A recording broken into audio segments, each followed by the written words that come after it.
محمد وعلى آله وصحبه أجمعين.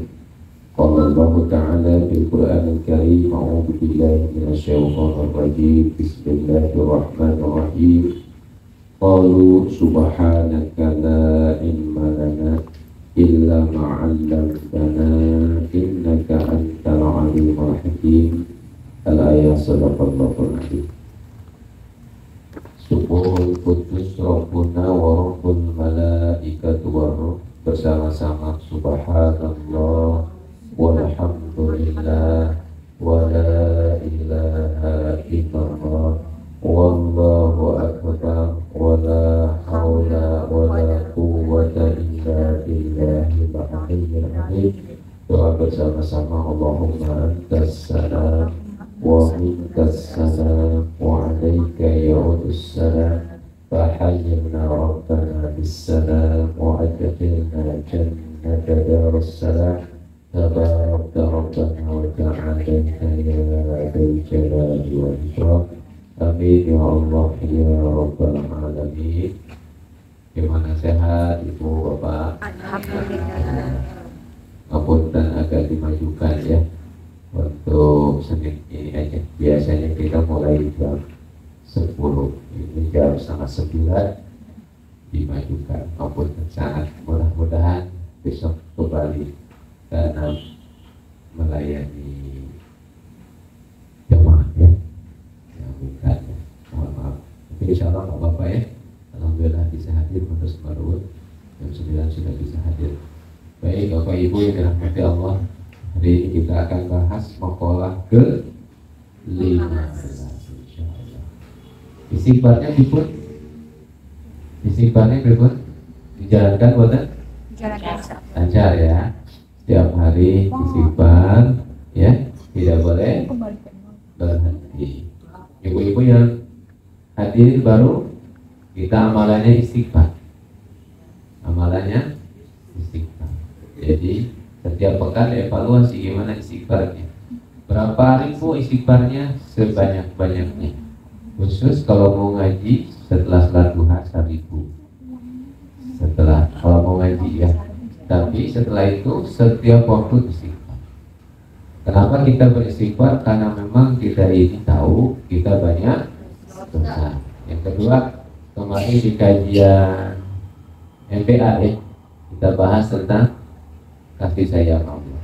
Siapa orang yang akan dikasih Allah itu orang yang suka bertobat, suka membersihkan diri. Allah yuhibbut tawwabina wa yuhibbul mutatahhirin. Sudah jelas di dalam Al-Quran, sudah jelas rumusnya. Kalau ingin dicintai Allah apa? Istighfar, taubat, membersihkan diri. Maka amalan kita di kajian kita itu adalah istighfar. Mubayyan yang berikut kita mulai untuk istighfar setiap waktu, setiap saat. Dan sebulan sekali kita adakan zikir istighfar bersama-sama. Tidak harus di tempat yang bagus-bagus, kayak di akar langit. Di sini juga bisa. Tapi kalau memang mau ke sana, monggo. Gitu ya, kalau mau keluar. Namun sesungguhnya esensinya adalah setiap bulan kita adakan istighfar, zikir khusus. Ini nggak ada kajian. Isinya cuma zikir sejam itu cuma zikir aja. Lanjut lagi, zikir lagi sampai betul-betul cukup ya. Latihan tapi itu. Karena nanti kalau sudah lama, sudah terbiasa, ditambah dosisnya. Ya. Ditambah lagi dosisnya, nanti menyenangkan. Itu insya Allah lagi, Ibu. Baik, kita akan mulai insya Allah hari ini. Kita akan lanjut kajian kita tentang masih tentang tauhid. Dan mohon kalau memang bingung ditanyakan, karena ini khusus pembahasan kita tentang tauhid, tentang wujud Allah. Ini kan sesuatu hal yang sifatnya tauhid. Kalau ada yang memang butuh ditanyakan, bingung, langsung ditanyakan. Baik. Bismillahirrahmanirrahim. Sekarang maqalah ke-15. Mimma yadulluka ala wujudi qahri subhanahu an hajabaka anhu bima laisa bimawjudi ma'ah. Di antara tanda kekuasaan Allah adalah Dia mampu menghalangimu dari melihat Allah dengan sesuatu yang tidak ada. Jadi di antara tanda kekuasaan Allah, kita tidak bisa melihat Allah. Ya. Kita tidak bisa apa? Melihat Allah dengan sesuatu yang tidak ada. Maksudnya apa? Jadi seharusnya Allah itu kan dohir wal batin. Allah itu gimana? Dohir wal batin apa? Nampak dan tidak nampak. Jelas, terlihat dan tidak terlihat. Yang terlihat ya Allah, yang tidak terlihat ya Allah. Namun Allah bisa membuat kita tidak bisa melihatnya dengan sesuatu yang tidak ada. Nah, sudah bisa dipahami belum? Kalau sudah bisa dipahami, kita selesaikan kajiannya. Ya. Jadi di antara tanda kekuasaan Allah, Dia mampu menghalangimu dari melihatnya dengan sesuatu yang tidak ada. Mampu melihat siapa? Allah dari sesuatu yang tidak ada. Baik, kita bahas satu-satu. Di antara kekuasaannya, berarti kekuasaan Allah itu mutlak tidak? Mutlak. Bisa diganggu gugat tidak? Bisa dirubah tidak? Tidak. Itu namanya kuasa. Kuasa ini adalah terserah Allah itu mau bagaimana, terserah. Karena Allah adalah Zat yang maha kuasa. Yang namanya maha kuasa ya tidak bisa kita ini menawar. Kalau sudah diputuskan A ya A, B ya B, itu namanya kuasa. Kuasa itu sekejap mata bisa berubah. Terserah yang punya. Betul. Saya kuasa dengan HP saya, terserah saya mau dicemplungin ke air, terserah saya kan. Betul? Iya. Jadi semuanya terserah. Nah, kalau terserah itu berarti ya kita memang punya kuasa. Nah, Allah itu berkuasa dengan kekuasaannya yang sangat absolut, ya. Bisa melakukan apapun. Nah, bicara tentang kekuasaan Allah, Bapak Ibu yang dirahmati Allah, ada satu hal yang diajarkan oleh Nabi Ibrahim kepada kita tentang kekuasaan Allah. Apa? Di antara kunci utama hidup itu adalah berserah diri.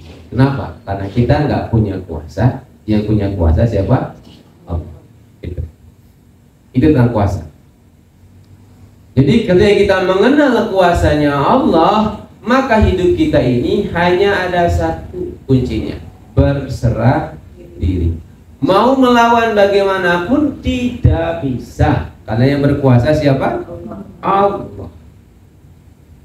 Mau protes bagaimanapun tidak bisa, karena yang berkuasa siapa? Allah. Mau kecewa bagaimanapun tidak bisa, karena yang berkuasa siapa? Allah. Ibu pernah kecewa? Kayaknya sering ya. Pupri kayaknya sering. Dikecewakan. Jadi ketika kita kecewa Bapak Ibu ya dengan sesuatu, itu kan kita akhirnya menerima kecewa itu. Betul. Cuma sayangnya ini, sayangnya itu kita tidak menerima kekecewaan. Pak, ya sudah kecewa terus sudah menerima. Itu seperti kita ini jatuh ditimpa tangga, udah jatuh terus ditimpa tangga, udah kecewa nggak nerima lagi kecewa. Bisa dipahami maksudnya?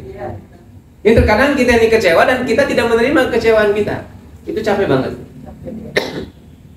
Betul? Nah ini. Jadi kecewa itu sudah menjadi kehendak Allah. Tidak menerima kecewa itu yang paling parah. Aduh, aku kecewa ini. Nah, jadi sudah kecewa terus ada tambah lagi. Nah itu berarti kita menambah apa? Beban terhadap psikologis kita, sehingga psikologis kita menjadi semakin terbebani. Nah, jadi Bapak Ibu yang dirahmati Allah, bagaimana cara kita mengenal kekuasaan Allah? Cara mengenalnya adalah kita pahami bahwa Allah berkehendak kepada kita kapan saja, di mana saja, terserah siapa? Allah. Terus kita bagaimana? Ya ampun, terserah diri mau. Cara bersadar gimana? Kalau dikasih apapun sama Allah terima dengan lapang dada. Kalau memang nggak enak bersabar. Sabar itu apa? Menahan, tidak protes, tidak menerima. Ya. Namun kalau kita tidak menerima kecewa, itulah sebetulnya poin awal kita ini menjadi beban hidup. Ya. Bisa dipahami, Bu? Bisa. Kira-kira Nabi Ibrahim ketika diperintah oleh Allah untuk meletakkan Ismail di sebuah lembah bakar, kira-kira gimana jiwanya? Ya berontak. Oh, anak terbaik, anak yang paling disayangi, disuruh ditempatkan di lembah bakar. Tapi karena beliau besar diri, ya diterima mau. Terus bagaimana dengan Siti Hajar? Siti Hajar yang beliau ini udah ngurus anak, masya Allah, diurus anaknya, udah melahirkan anak, terus sampai ke lembah bakar habis air susunya, perbekalan habis, ditinggalin. Kira-kira gimana? Kecewa tadi? Kecewa. Namun beliau menerima kecewaan itu, sehingga segera mau langsung bagaimana caranya di sini saya agar bertahan. Akhirnya berikhtiar. Ya. Sebetulnya untuk terima itu biasanya kita paksakan untuk mau menerima dulu baru bisa ikhlas. Ya, jadi ilmu awal itu ilmunya namanya menerima. Kenapa menerima? Karena hakikat hidup itu pemberian.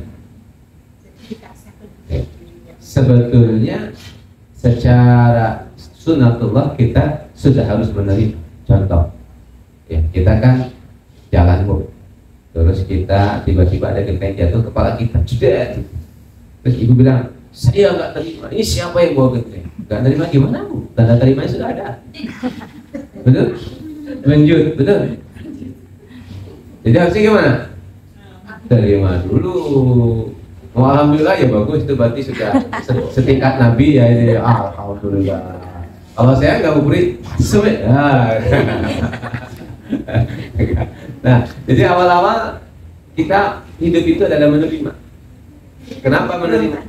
Ya, ada berontaknya, ada berontak. Tadi kan berontak itu karena kita nggak sadar. Itu adalah ego yang ada dalam diri kita. Karena ego kita ada, kenapa? Karena memang ego kita ingin melindungi kita kan. Nggak terima aku digituin, nah gitu. Kan itu kan cara diri kita yang menyayangi kita melindungi kita kan. Akhirnya aku nggak terima kamu digituin. Enak aja, yang gitu ya. Si egonya begitu. Nah, tapi kan yang menggituin itu hakikatnya siapa? Allah. Jadinya sang ego bilang, oh itu Allah ya. Jadi kalau Allah saya terima. Jadi pahami? Iya. Saya, misalkan saya sedang tawaf, ternyata ada yang jatuhin saya. Nah, secara ego saya marah. Oh mungkin kalau bahasa kita matamu nih gini ya, secara egonya ya. Ego. Tapi pas saya lihat, yang dilihat itu ternyata yang jatuhin saya adalah saya kan Asudais, Imam Masjid Haram, dan sudah tersenyum dan bilang apa, minta maaf. Kira-kira saya marah nggak? Enggak, malah senang ya. Allah ternyata yang jatuhin saya seorang imam besar. Semoga saya berkah di jati beliau. Kan gitu. Kenapa dia sosok? Nah ini kita tahu yang bikin kita kecewa itu yang menciptakan As-Sudais, yang lebih mulia dari segala yang mulia, yang lebih hormat dari segala yang hormat. Kira-kira kita jadi kecewa kan? Nah, yang bikin kita ini kok kecewa karena terhalang. Di sini Pak. Kenapa? Terhalang. Jadinya kita nggak menerima. Betul loh?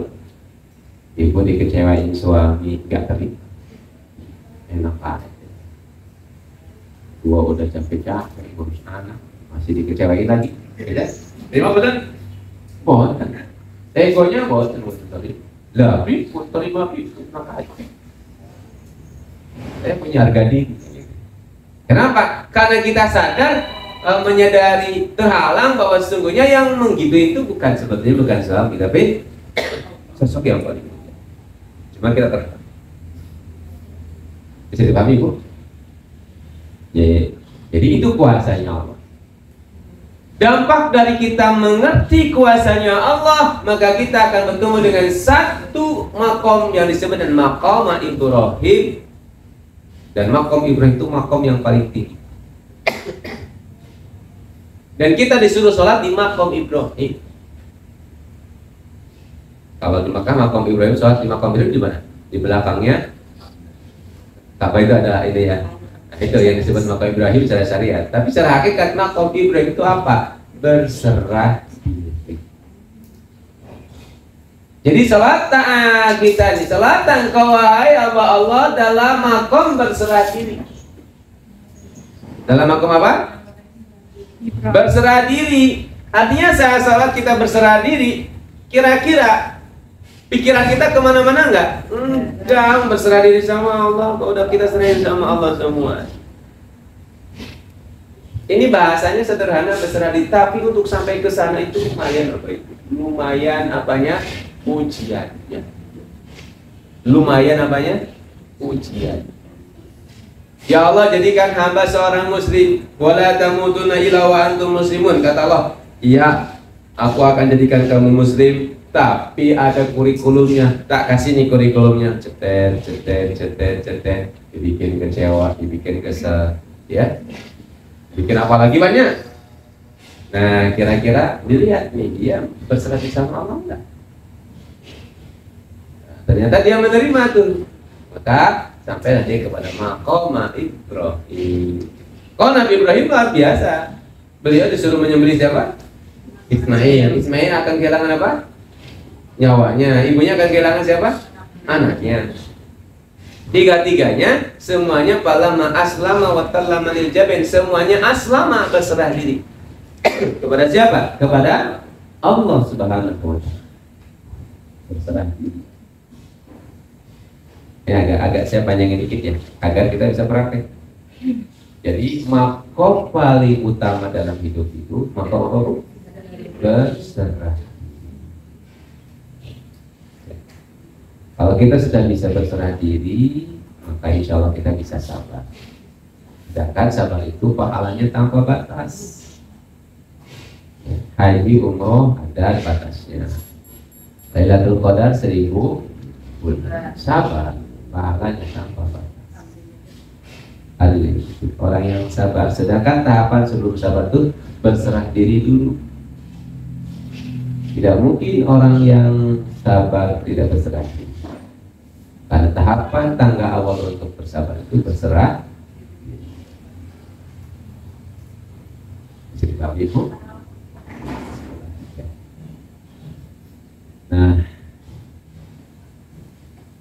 Nah, setelah kita memahami bahwa kuasa Allah itu begitu sangat luar biasa, saya ulangi, di antara tanda kekuasaan Allah, berarti gambar sama kita ya.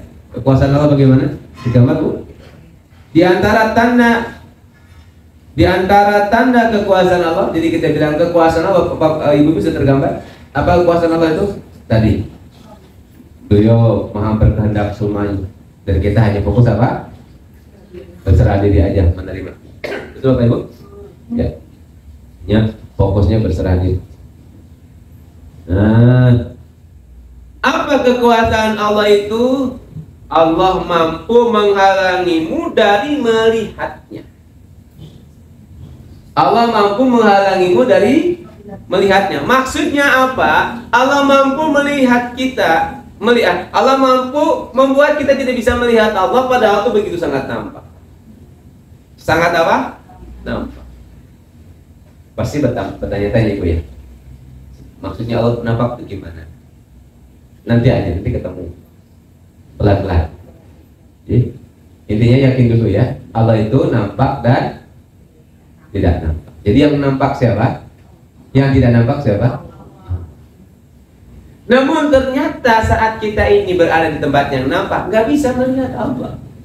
Tadi saya sampaikan, saat kita ini didorong oleh seorang, kita nggak melihat siapa yang mendorong itu. Di balik yang mendorong itu siapa? Kita melihatnya siapa? Yang mendorong itu. Contoh, Bu, ini kan tidak bisa, ini kan tidak bisa makom, tidak berdiri ya. Terus saya berdirikan. Yang dilihat oleh ibu apanya? Mic-nya apa sayanya? Nah, berarti saya terhalang kan? Betul. Karena ibu hanya melihat apa? Padahal yang menegakkan mic siapa? Saya. Terus kita sering fokusnya kepada apa? Mic-nya. Padahal mic ini didirikan oleh siapa? Kita. Saya. Nah, contoh yang sederhana. Oh, dihapus. Boleh dihapus ini? 125 malah. Oh, enggak ada ini ya?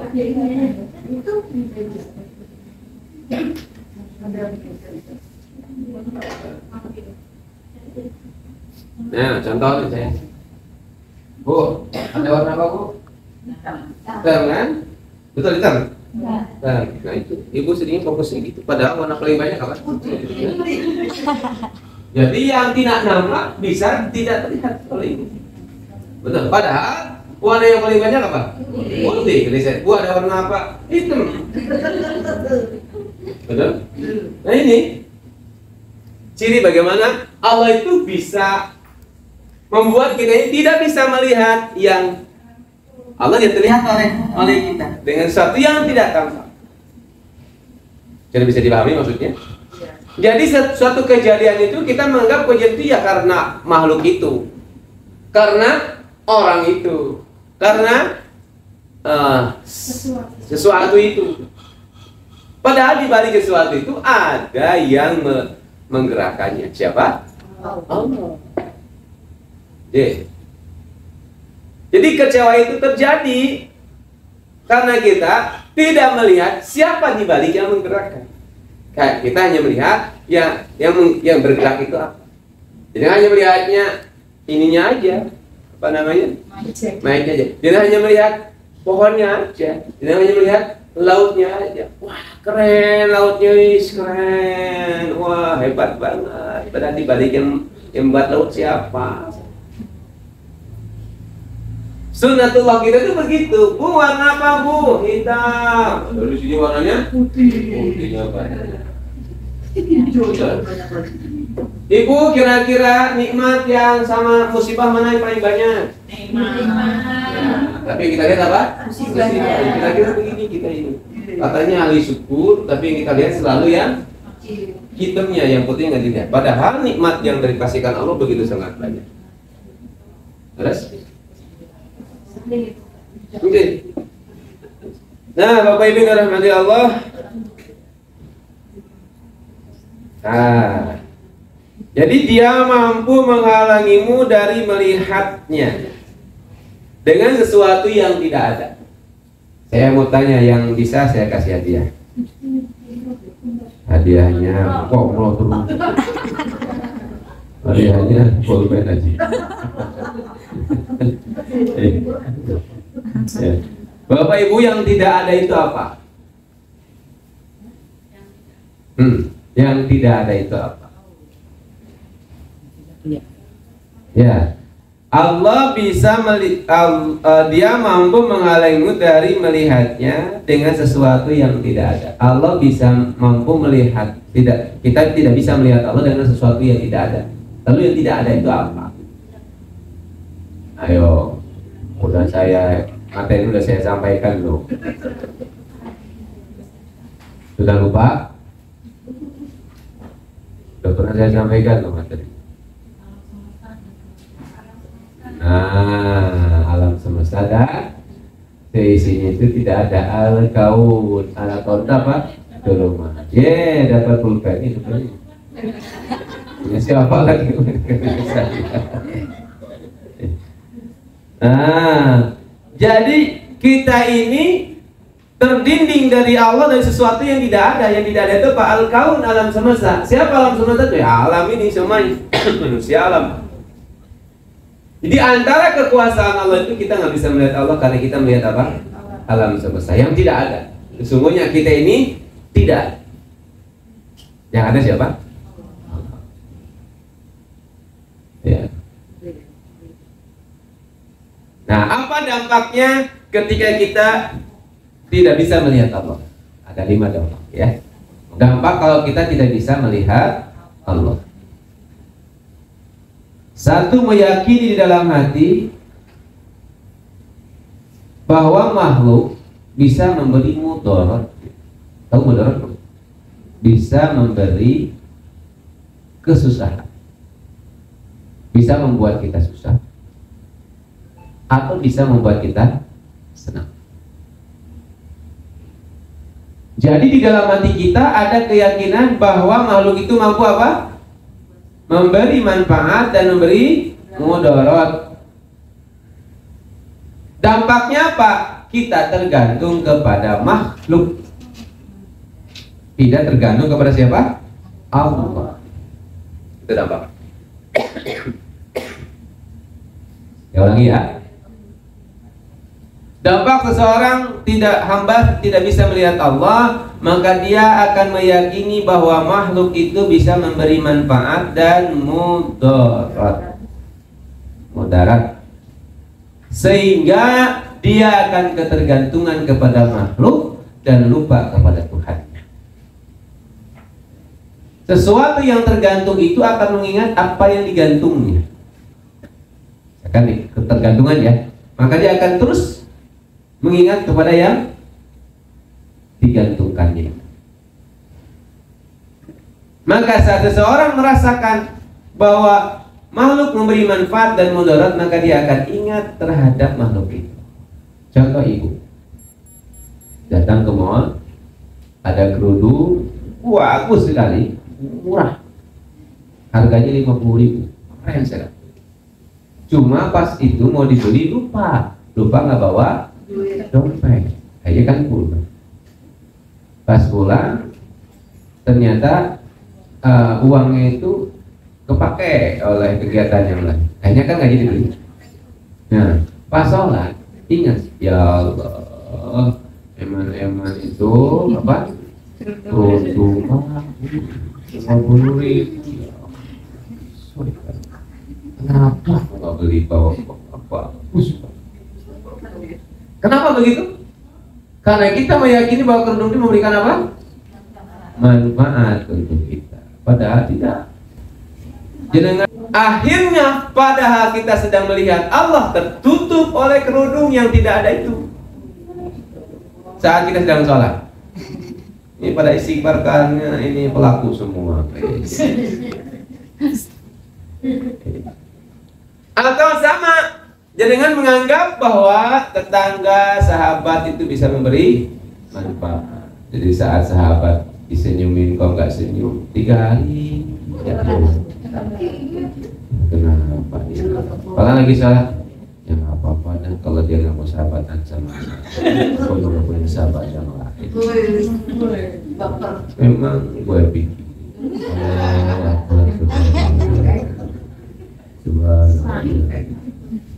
iya, ngapain juga?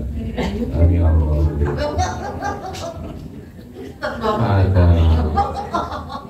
ada bukti itu baik sama saya. Allah, ini tuh berapa orang aja? Ya kan nggak ada? Ya banget tuh. Salahnya ngobrol. Iya. Kenapa begitu? Karena kita menganggap sahabat punya manfaat. Jadinya ditutup sama Allah, nggak kelihatan Allahnya. Betul? Itu dampak pertama. Akhirnya apa? Ya hidup kita nggak akan ketemu dengan spiritual. Kita berada di level materi dan hidup kita hanya berada di level soder. Ya, kalau di mana psikologi dibahas. Jadi hidup kita ini harus masuk ke level loop. Apa loop itu? Level di mana kita berada di zona Mekah. Zona Mekah gimana? Zona Mekah itu isinya cuma apa? Ibadah aja. Ya, mikir nggak ada pikiran kecuali apa? Ibadah. Masuk ke zona loop begitu. Tapi kalau di zona sadar, pinginnya apa? Ya itu kayak gitu. Ya Bu. Ibu yang meyakini bahwa yang bisa memberikan bahagia dan memberikan sengsara itu suami, masya Allah. Itu ibu ngedumanya luar biasa. panjang dan lebar itu ya. Lagi masak, tuh kan, dia mah nggak perhatian sama saya. Ini ulang tahun saya nggak, dia nggak apa-apa, nggak urus aku. Dan nggak ada anak tak kabur lagi. Astagfirullahaladzim, ya Allah. Nah, istighfar juga tuh, soleh juga ini. Soleh, ada istighfar, astagfirullahaladzim, ya Allah. Kok gini ya nasib saya? Gara-gara, tapi nggak apa. Terus nyuci begitu. Ini saya nyuci punya anak aja deh. Nanti kayak sabun punya anak aja. Soalnya biar tahu. Apa yang sholat? Udah.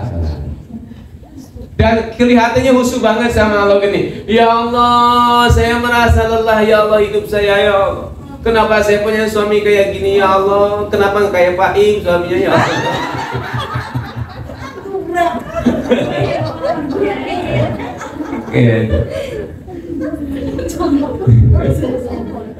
Jadi masya Allah ya. Seakan-akan kita benar doanya, padahal doa kita itu lagi protes sama Allah. Apa? Kita nggak terima sama Allah. Ya. Jadi meyakini bahwa Bapak, Ibu, makhluk bisa memberi manfaat dan mudarat. Padahal mereka tidak bisa memberikan manfaat. Itu dampak dari kita tidak mengingat siapa? Tidak bisa melihat Allah. Yang kedua, ya. Yang kedua adalah hidup berada dalam zona fluktuatif. Apa Bu? Saya bahasakan dengan mudah ya. Fluktuatif itu naik turun. Kadang-kadang bahagia, kadang-kadang sedih. Menit ini ketawa, menit besok nggak usah besok, 2 jam kemudian nangis. Hari ini senyum, nanti 1 jam lagi marah. Jadi fluktuatif. Kayak di roller coaster, jadi gak enak gitu. Zigzag.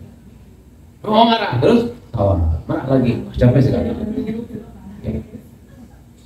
Nah, kenapa begitu? Karena tadi dia tergantungnya kepada makhluk. Padahal makhluk itu suka lupa, betul nggak?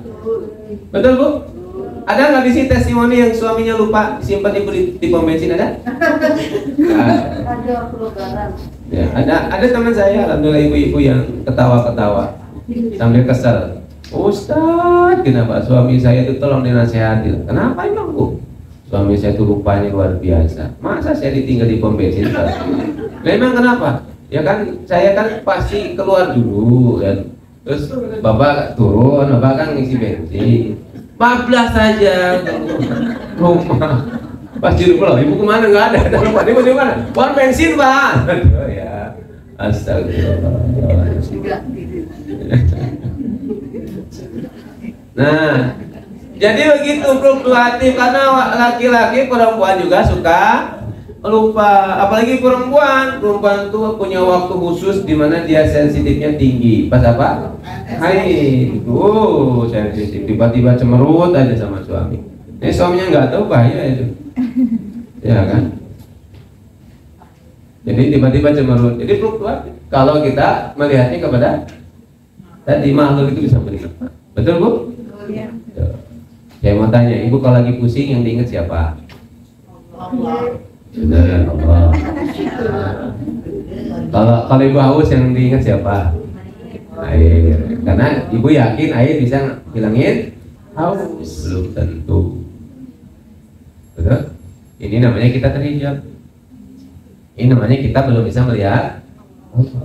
Dan hidup kita pasti fluktuatif. Jadi kalau Bapak Ibu sering bahagia, terus sedih, bahagia, sedih, tidaknya Ibu masih belum bisa melihat di balik. Kalau kita bisa melihat makhluk, enggak. Hidup kita ini ada dalam zona Mekah, zona bahagia. Di Mekah itu nggak ada sedihnya. Ada sih sedihnya, nangis, tapi nangis, bukan nangis sedih sih. Nangis apa? Terharu. Oke, yang kedua ya. Jadi hidup kita ini tidak stabil. hidup kita ini nggak stabil. Mau seperti itu Bapak Ibu? Tidak. Yang ketiga, hatinya sempit, tidak luas. Artinya apa Bu? Kenapa sempit? Karena hati dipenuhi oleh dunia. Dunia itu sifatnya mengkerutkan hati.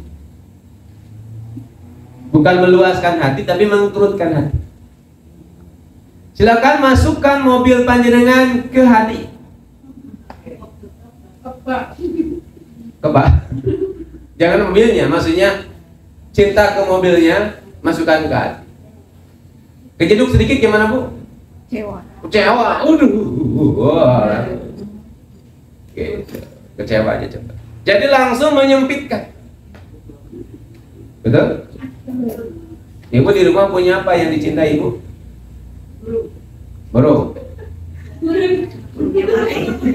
Kenapa Ibu ketawa burung? Ya kan burung merpati itu Bu. Burung perkutut ya Bu ya. Ya. Nah, burung apa Bu tadi? Ya.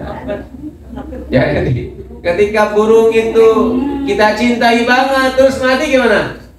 Sedih, karena memang ketika kita mencintai sesuatu masuk ke dalam hati itu menyempitkan hati. Ya. Dimakan kucing, waduh yang dipukulin kucingnya. Oh, kucing dipukul, dikejar tuh kucing. Kenapa? Karena terlalu cinta. Akhirnya kita sempit. Jadi makan kucingnya sudah, jadi takdirnya kucing kan? Enggak masalah itu Bu. Ibu misalkan mama sedang masakan, sebetulnya nggak sadar kita cinta pada masakan kita kan. Tiba-tiba kucing ambil ayam satu gimana Bu? Dikuyur kucingnya sampai kuyumut, tahu kuyumut Bu? Iya bahasa itu ember, waduh lari kan. Nggak jadi makan kucing, padahal udah seneng. Asik dapat daging kan gitu. Karena ibu marah tuh, si kucing akhirnya nggak jadi makan dan dagingnya juga nggak bisa dimakan sama kita. Mubadi. Betul nggak? Lebih baik gimana? Oh kamu mau makan kucing? Iya kita bawa keluar, karena makan. Terus kasih air, no? Nah, gitu. Enggak. Nah, kira-kira begitu Ibu ya. Jadi hatinya menjadi sempit ketika kita tidak bisa melihat. Yang keempat sekarang, tidak dapat petunjuk. Tidak dapat apa Bu? Petunjuk. Semua yang kita jalankan itu serba salah. Maju salah, mundur salah. Maju kena, mundur. Gak ada petunjuk dari Allah. Gak ada cahaya dalam kehidupan kita. Gak ada sebuah hikmah dari semua kehidupan kita. Semuanya serba materi, semuanya serba terpisah. Bahkan akhirnya dia merasa sendiri, tidak merasa punya teman. Jadi hidup di alam materi. Ya, nanti yang ketiga kelima. Jadi ini dulu. Jadi tidak dapat apa? Petunjuk. Tidak dapat petunjuk. Artinya dia tidak mendapatkan sesuatu yang akan membuat dia selamat. Kenapa tadi? Karena dia fokusnya kepada Ibu kalau nggak punya uang untuk biaya sekolah yang diingat siapa Bu? Alhamdulillah. Yang diingat pertama kali siapa? Allah. Betul? Allah dulu. Ya, setelah Allah baru apa kesananya, actionnya. Nah yang terakhir kita hidup di alam materi. Yang kelima ya. Hidup di alam apa Bu? Ini yang paling bahaya karena di alam materi semuanya serba terpisah. Kursi sama meja terpisah. Lampu sama stop kontak terpisah. Ya, apa lagi? Semuanya serba terpisah. Semuanya serba beda. Dan kalau kita hidup di alam materi maka akan muncul satu permusuhan. Yang kedua, geng-gengan ya. Mohon maaf, ngaji majlis taklim tapi geng. Ini gua majlis taklimnya Alika, gua majlis taklim ngegeng. Tidak bersatu. Oh sorry ya, karena saya di sini ustaznya yang ini, ya, saya ustaznya ini ngegeng gitu. Itu berarti kita masih berada di alam materi nggak boleh. Berarti kalau kita masih di alam materi kita masih terhalang, tidak bisa melihat siapa? Allah. Masih dualisme. Betul. Ini sekarang kan lagi nih, bentar lagi alam masa pemilu nih. Pemilu itu luar biasa. Kalau ini siapa pendukungnya, maka hidup mati akan ikut pendukungnya. Kalau bukan pendukungnya, dibantai habis-habisan. Betul? Buat apa? Sama-sama saudara kita. Betul? Sama-sama muslim, doain aja. Betul? Beda kaos nggak apa-apa. Kaos berapa harganya? Ya kan nggak apa-apa. Sama-sama 50.000 kok, beda apa? Ceng-ceng aja biasa saja. Yuk sampai bisa gelut bu. Itu berarti kita berada di alam materi. Alam materi, alam di mana kakak sama adik bisa berantem, bude sama Pak Ale bisa berantem, masa saudara itu bisa berantem. Kenapa begitu? Karena berada di alam materi. Kenapa berada di alam materi? Tak awal dampaknya di sana. Apa tidak bisa melihat? Ibu masih punya kebencian sama orang? Kalau masih ada berarti masih di alam materi. Kalau nggak ada, alhamdulillah. Maka saya sampaikan bu, jamaah kami itu harus ngaji di mana-mana agar tidak kultuisme, mengkultuskan ustaz. Oh sama ustaz terus nggak boleh. Ngaji sama siapa saja boleh. Ya, karena beberapa yang sudah paham pencerahan tadi sudah dikasih tahu ya.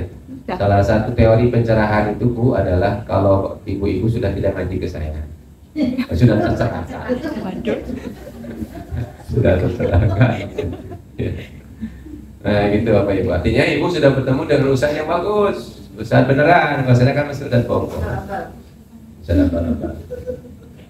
Nah, gitu ibu ya. Jadi bagaimana di dalam diri kita ini ibu yang dirahmati Allah? Kalau dia ini masih terhalang oleh Allah Subhanahu wa taala, dihalangi, maka dia akan berada di alam apa? Materi. Semuanya serta terpisah, semuanya menjadi musuh. Ya, Bu. Bahkan kita merasa tidak punya teman. Tapi kalau kita berada di alam sebaliknya, di alam ahadiyah, di alam singular, kemana-mana kayak saudara saya, kemana-mana kayak bumi saya. Mau ke Kalimantan, mau ke Sumatera, ke mana betah aja. Kenapa? Banyak saudara. Mau kemana aja betah. Di gunung betah kan ada saudara, monyet dan sebagainya. Iya, di kota betah ada saudara. Di mana-mana ada saudara. Jadi kita nggak merasa bermusuhan dengan ular, nggak merasa bermusuhan dengan apapun, karena memang kita nggak merasa musuh. Nah, tapi kalau orang yang biasa di rumahnya ada ular terus dibunuh ya, yang mau ke hutan ya takut. Kenapa? Sudah bermusuhan sama ular. Ini contoh-contoh sederhananya ya. Bisa dipahami Bapak Ibu. Ini 5 hal jika seseorang tidak bisa melihat Allah. Kalian ditanyakan dulu. Saya lanjut 10 menit lagi. Ada? Monggo, ada. Bagaimana cara menjaga hati kita agar tidak berkarat? Menjaga agar hati tidak berkarat sama seperti kita punya mobil, agar bannya tidak berkarat, berarti setiap pagi harus dibersihkan. Hati agar tidak berkarat harus rajin dibersihkan. Cara bersihnya gimana? Tiap hari istighfar. Tiap hari istighfar. Kapan saja istighfar. Tapi istighfarnya betul-betul berjiwa. Ya Allah, saya banyak salah. Oke Ibu, ini Pak Im izin sama saya, beliau menyampaikan tentang konsep zikrullah. Ada padanya. Ini bagus, nanti bisa dipelajari. Dia lanjut dulu. Sampai mana tadi Bu? Oh, pertanyaan tadi ya? Hati yang berkarat. Hati yang berkarat Ibu, jadi hati yang berkarat caranya adalah sering apa?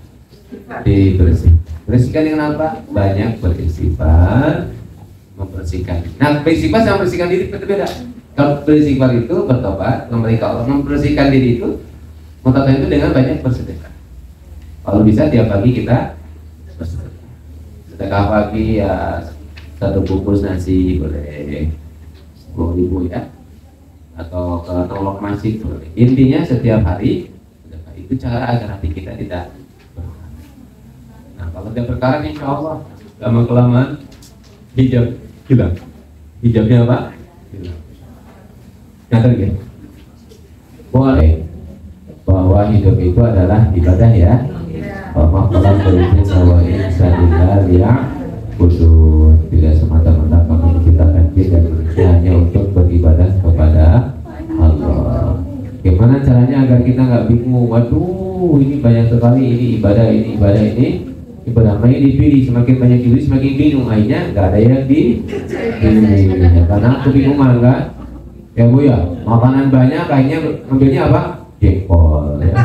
Pada saking pusingnya kan, begini makanan terlalu banyak. Nah, terus gimana caranya? Maka Bapak Ibu di dalam Quran, dalam Islam itu Masya Allah, Allah kasih namanya skala prioritas amal. Ada wajib, ada sunnah, ada mubah, ada makruh, ada haram. Apa wajib? Wajib itu adalah amal dan ibadah yang harus dilakukan. Maka ini yang diutamakan oleh kita. Amalan sunnah adalah amalan yang kalau kita lakukan dapat pahala, tidak dilakukan tidak apa-apa. Artinya kalaupun tidak melakukan nggak masalah. Panjenengan misalkan hari ini tidak puasa, tidak apa-apa. Tapi kalau puasa dapat pahala. Terus makruh. Oh, menang dulu ya, mubah dulu, mubah dilakukan yang nggak dapat pahala, tidak dilakukan yang nggak dapat pahala. Ada lagi apa? Makruh. Makruh apa? Kalau dilakukan nggak apa-apa. Dilakukan ya berdosa. Nggak apa-apa. Dilakukan dapat pahala. Nah, yang haram dilakukan dosa, tidak dilakukan berpahala. Kira-kira begitu ya. Nah, lalu kita evaluasi ini amalan saya di sini itu wajib, sunnah, mubah. Oh wajib, wajib jalankan. Contoh, melayani suami wajib, wajib.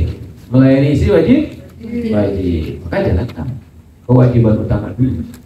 Karena kalau nggak dilakukan, kita mendapat dosa. Itu apa? Berdampak kepada energi kita. Energi kita menjadi low, berkurang.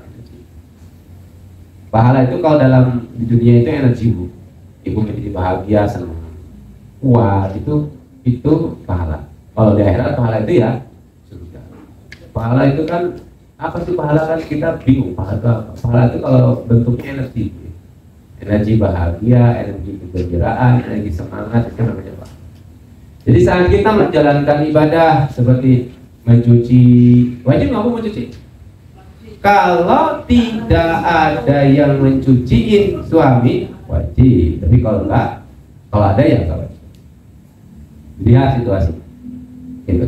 Jadi wajib dulu. Nah wajib sudah, sunnah jalankan. Sunnah selesai, kalau mubah-mubah boleh. Cari mubah yang nanti malah berdampak pahala. Contoh apa mubah berdampak pahala bu? Nonton YouTube. Nah YouTube-nya apa yang kita tonton? Iya. Ini tidak masalah. Kalau nonton YouTube-nya main bola, sepak bola nggak dapat apa-apa ya. Kecuali kalau dikasih oh ternyata sepak bola itu sebetulnya ada teorinya, yang bisa ya. Yang bisa jadi haram, ubah jadi haram bisa? Bisa. Nah, kalau nontonnya yang bikin kita lupa sama Allah. Mubah itu ada dua, bikin kepada pahala, bikin kepada itu skala prioritasnya ya bu ya. Ya, jadi ibu itu terjadi disebabkan karena kita terlalu banyak menerima amanah. Maka kalau kita yang sunnah-sunnah itu kita tinggalkan dulu satu amanahnya. Mana? Jangan yang di masyarakat. Kalau di masyarakat itu terdekat. Maka yang agak jauh. Misalkan maaf teknis ya. Odos misalkan jangan kayaknya udah kewalahan ya odos kita tinggalkan dulu. Bukan berarti meninggalkan odos, yang meninggalkan jadi pengurus odosnya. Kenapa? Karena ada kebutuhan yang lebih utama, yang wajib sudah ada harus kita kerjakan. Gitu ya. Jadi terkadang akhirnya kita melupakan sesuatu yang wajib karena kesunahannya terlalu banyak. Jadi panjenengan fokus di rumah saja pahalanya sudah banyak sebetulnya. Jadi jangan untuk umat itu, untuk perjuangan iya. Kalau Kalau untuk perjuangan itu panjenengan membuat rumah menjadi lebih nyaman, indah, anak menjadi nyaman dan anak menjadi luar biasa, itu perjuangan. Perjuangan seorang wanita itu sesungguhnya kata Rasulullah itu bukan jihad. Umroh dan haji kan, dan berada di rumahnya. Gitu. Sehingga mohon maaf ya, bukan doktrin bahasa, pemahaman kita bahwa ini kita berdakwah nih sampai melupakan kewajiban, itu bukan dakwah, mendolimi hak yang lain. Kecuali kalau kita sudah bisa, oh ini udah saya lakukan, dan tidak bikin kita mohon maaf tadi stres, tertekan. Kalau tidak tertekan, jalankan. Tapi kalau tertekan, jangan. Ambil yang paling utama, yang wajib dulu. Gitu. Yang kita mesti orang melakukan berusaha Allah itu salah. Itu bisa kalau itu kewajiban kita. Kalau itu pasti kewajiban. Jadi konsep bahwa kita akan diurus Allah, ya kalau kita urusan kita yang utama diurus. Dawil qurba dulu, wal yatama, wal masakin, wa misabil wasaina firqob. Jadi dawil qurba itu paling dekat dulu. Ya ketika jenengan yang paling dekat itu bagus, Allah akan tolong. Enggak jauh-jauh kok Allah menitipkan kita diurus sama Allah tuh. Enggak harus jauh-jauh. Kecuali memang beliau sudah dikasih amanah untuk di sana, ditempatkan di sana, silakan. Ada ya? Di antara cirinya apa? Dikasih kemampuan, kapasitas kemampuannya tidak membuat mudarat untuk keluarganya dan untuk dirinya. Artinya Bu ya. Nah itu yang butuh kita pikirkan. Kalau sesuatu, cirinya begini, sesuatu yang kita kerjakan kalau bikin kita malah capek, bikin kita tidak nyaman, itu berarti ada masalah. Karena kalau ibadah kita kerjakan, insya Allah bahagia, membuat kita senang. Kalau kita melakukan sesuatu kalau tidak menyenangkan, kalau maka bikin masalah, bikin stres, muncul masalah lain, harus dievaluasi, ini ada masalah apa dengan saya? Ini ada masalah apa dengan kegiatan ini? Mohon maaf, saya juga banyak mengevaluasi aktivitas dakwah saya. Jadi kalau dakwah saya bermasalah, saya mundur, saya cari yang lain. Tetap berdakwah tapi menyenangkan. Yang saya sebut dakwah gitu ya. Oh, kok kayaknya kok malah banyak masalah nih. Evaluasi, kemungkinan saya yang kurang tepat di sini, saya mundur. Ya, melakukan aktivitas dakwah yang lain. Begitu ya Bu ya. Intinya sesuatu yang kita kerjakan itu tidak membuat kita akhirnya justru menjadi hatinya tidak nyaman. Karena ciri ibadah itu membuat hati kita nyaman. Wah perang gimana nyamannya? Perang kan berantem gitu ya. Buktinya bisa pada tidur. Nah dilema itu karena kita belum bisa memutuskan. Tapi kalau kita putuskan, sudah nggak ada dilema. Maka kekuatan kita ada di keputusan.